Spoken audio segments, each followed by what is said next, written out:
Hey everybody, Doug, your realtor here. Thanks for letting me pop into your world again today, Friday, June 18th. I hope you all had a great week. I hope you have a lot of fun planned for this upcoming Father's Day weekend. Happy Father's Day to all the fathers out there. And then, of course, man, I hope you, your friends, family, and loved ones continue to be safe, happy, and well. I'm going to do what I normally do on Fridays, folks. I'm going to answer a question / concern that I've been hearing. And then, of course, Fun Fact Friday. So make sure you stick around for that. Okay. So in today's market, obviously, a very hot real estate market. I have 3 tips that I'm going to provide to you if you are selling your house and trying to buy a house at the same time. All right, ready? Here we go. First one is get pre-approved. Still number one, regardless if you're selling a house or just being a home buyer, you need to get pre-approved. It does not matter how much money you're going to net on the sale of your house. You have to get pre-approved.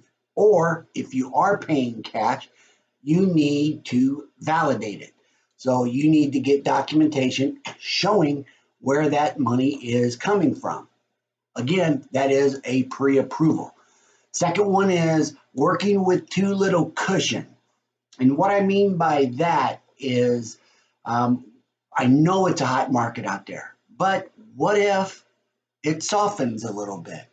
Or maybe the appraisal comes in on the house that you're selling and it's lower than the agreed upon offer price. Or possibly even you don't get the dollar amount that you were hoping to get for in the sale of your home. I have been seeing price reductions, a few of them as of late. So that is happening a little bit. Okay. And then the third thing is failing to compromise on negotiations.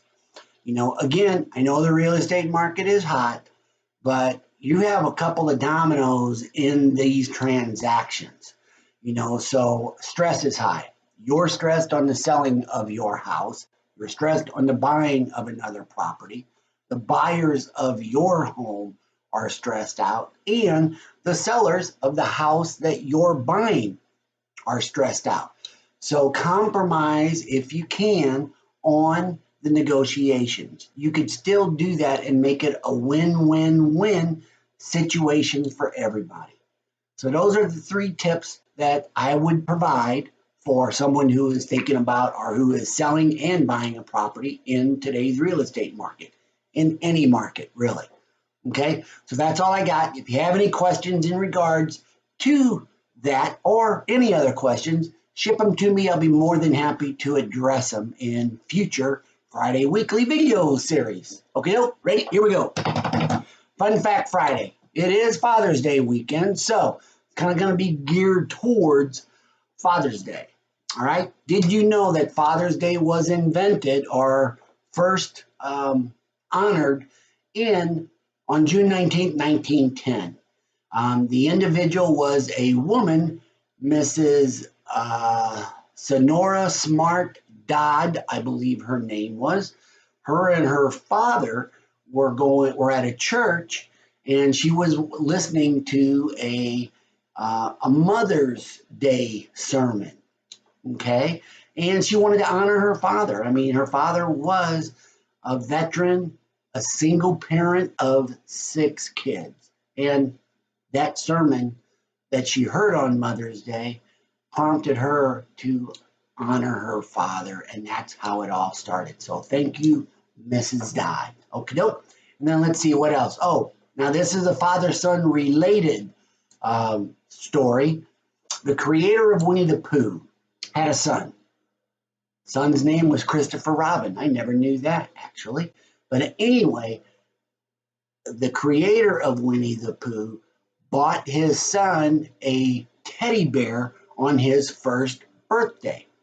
Well, and then the father and son used to go to a zoo in London, and the son's favorite bear at that zoo had a name of Winnie. Well, guess what? He also had a pet swan, Never heard anybody who had a pet swan, but the pet swan's name was Pooh. That's how he came up with Winnie the Pooh. Amazing. I love the story. I'm just wondering how Ted got his name in Ted 1 and Ted 2. Those are funny movies, man. If you haven't watched them, watch them.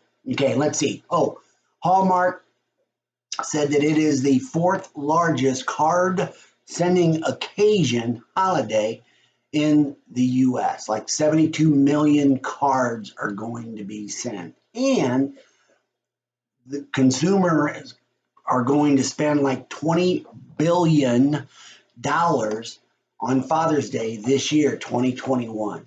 So save your money, folks. Honor your dad with a hug and tell him that you love him. And be one of those 72 million cards that are sold this year. Okie doke. That's my advice to you, but that's my advice to my son. I already said, don't do the standby of a necktie or something for the tool chest, man.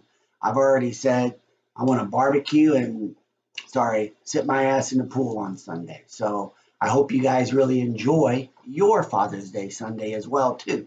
And then let's see. Oh, Mark Twain had a quote. It was, when I was a 14-year-old boy, I was astonished how ignorant the old man was, my father. I just hated for him to be around. And then I turned 21 and I was simply amazed at how much the old man learned in those short 7 years. So true, man. As a parent, we all know that, moms and dads, right? Okay, and then what else? Oh, this is wild.